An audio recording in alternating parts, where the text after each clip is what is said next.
ત્યારે હાફ ચડતો હતો. મને એક મિનિટે મોત દેખાતો હતો. એટલા બધા ઇન્ફેક્શન મને કેમ કાઢવો બહાર? પૈસાનું મહત્વ નથી, ઉપરવાળાની દયા. છોકરા ડાયા જીવીશ તો એ મરી તો જાય.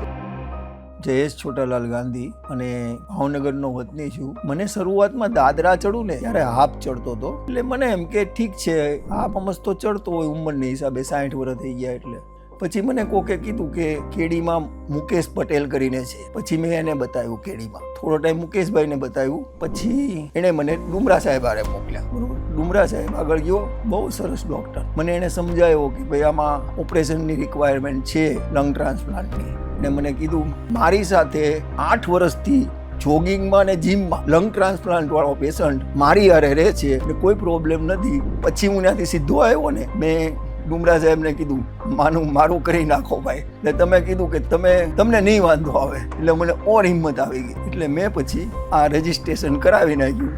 બહુ સરસ બધું કામ થઈ ગયું મારું. મેં કન્ટિન્યુઅસ ફિઝિયોથેરાપી કરાવી. અને ફિઝિયોમાં પૂજા કરીને છે તમારી પૂજા પટેલ, ગ્રેટ છે. હું તમને કહું, મને બાપની જેમ એણે મારી સેવા કરી છે અને મારું કામ કર્યું છે. અને એક્સરસાઇઝ મસ્ટ બી કમ્પલસરી. અને સાચું કહું કે આખી ટીમ જબરજસ્ત છે, નર્સિંગથી માંડીને બધી.